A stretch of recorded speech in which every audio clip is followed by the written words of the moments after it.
It's story time, it's story time, it's story time. Come on over, sit right down, it's story time. It's story time, it's story time, it's story time. Come on over, sit right down, it's story time. 1, 2, 3, freeze. Do you want to sit with me? All right, let's look, listen. Shh. Today I have the story of the Little Red Hen, retold by Bonnie Dobkin, illustrated by Subhash Vora. The Little Red Hen, retold by Bonnie Dobkin and illustrated by Subhash Vora. Now open it. I want to open it. Go ahead, open it up. Once upon a time, there were 4 friends who lived together in a barnyard. A dog, a dog, a goose, a cat, a little red hen, and a little red hen. The dog was a lively pup who liked to play all day. After all, he said, who will chase balls and do tricks if I don't? The cat was a handsome animal who liked to groom himself. After all, he said, who will take care of my good looks if I don't? The goose was a talkative bird who liked to gossip. After all, she said, who will share the news of the day if I don't? And the little red hen, she just liked to figure out what needed doing and do it. One day, the 4 friends decided to move together to a cozy cottage near the river. They were very happy there. The dog played all day in their big front yard. The goose waddled to the farmyard each morning and always came back with news to share. The cat washed himself on the sunny windowsill. And the little red hen, she cleaned the house, worked in the garden, cooked the food, and did whatever else needed doing. One afternoon, the little red hen swept out the shed and found a bag of wheat seeds. Excited, she brought the bag back to the cottage. "Look what I found," she said. "Who will help me plant these seeds so that we can have wheat to bake some bread?" "Not I," said the dog. "I have to play with my stick today." "Not I," said the cat. "I have to groom my fur today."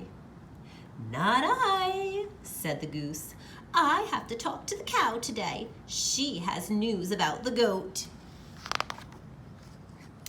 "All right," said the little red hen. "Then I'll plant the seeds myself." And she did. She hoed the ground and planted the seeds and watered them well and pulled the weeds.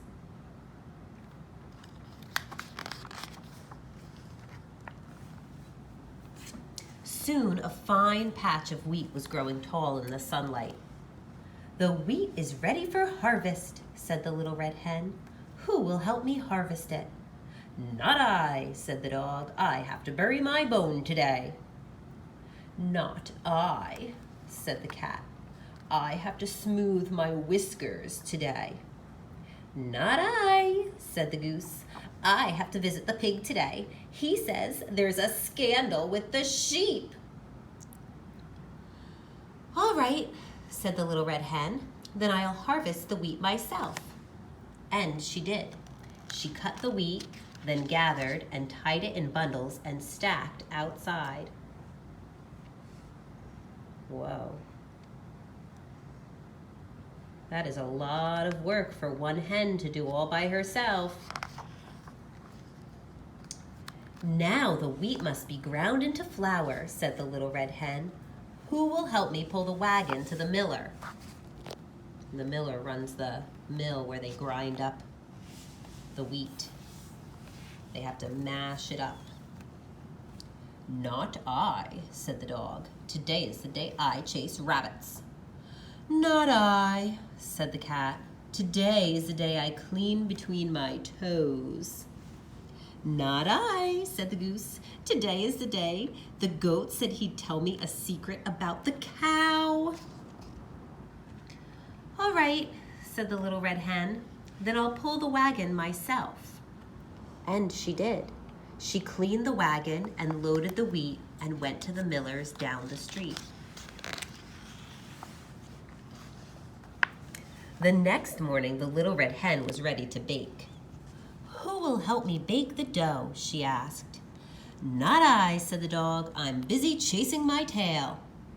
Not I, said the goose. The dust might make it hard for me to talk.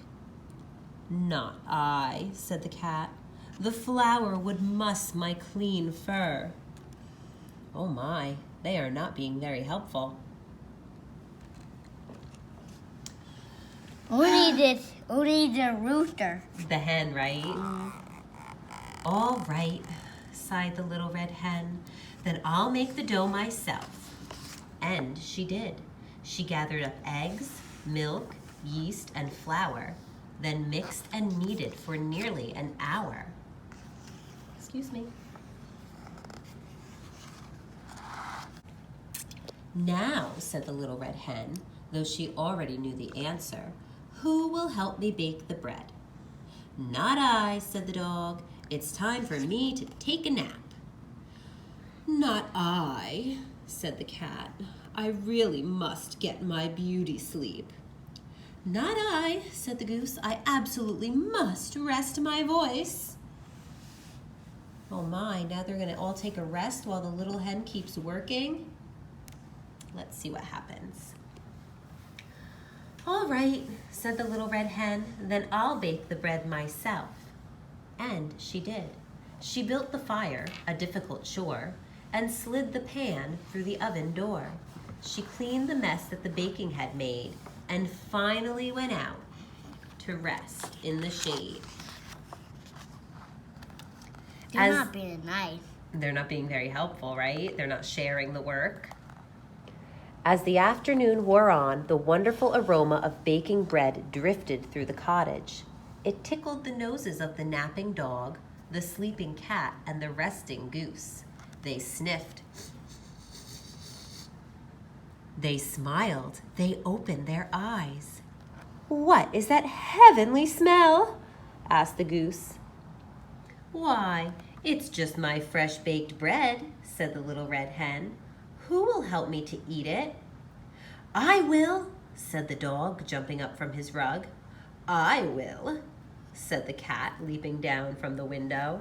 I will, screeched the goose, forgetting to rest her voice. Oh my, they were all very busy when there was work to be done, but now that there's a reward, they are all coming running. Let's see what happens. You will? Asked the little red hen. But you let me do everything else. I hoed the ground and planted the seeds and watered them well and pulled the weeds. I cut the wheat, then gathered and tied it up in bundles I stacked outside. I cleaned the wagon and loaded the wheat and went to the miller's down the street. I gathered up eggs, milk, yeast, and flour, then mixed and kneaded for nearly an hour. I built the fire, a difficult chore, and slid the pan through the oven door. I cleaned the mess that the baking had made, and then, only then, did I rest in the shade. So do you know what? I think I'm going to eat this bread myself. And she did. But the next time the little red hen needed help around the house, nobody said, not I. I guess they learned their lesson, right? Mm-hmm. In order to have the reward, you have to share the work. The end.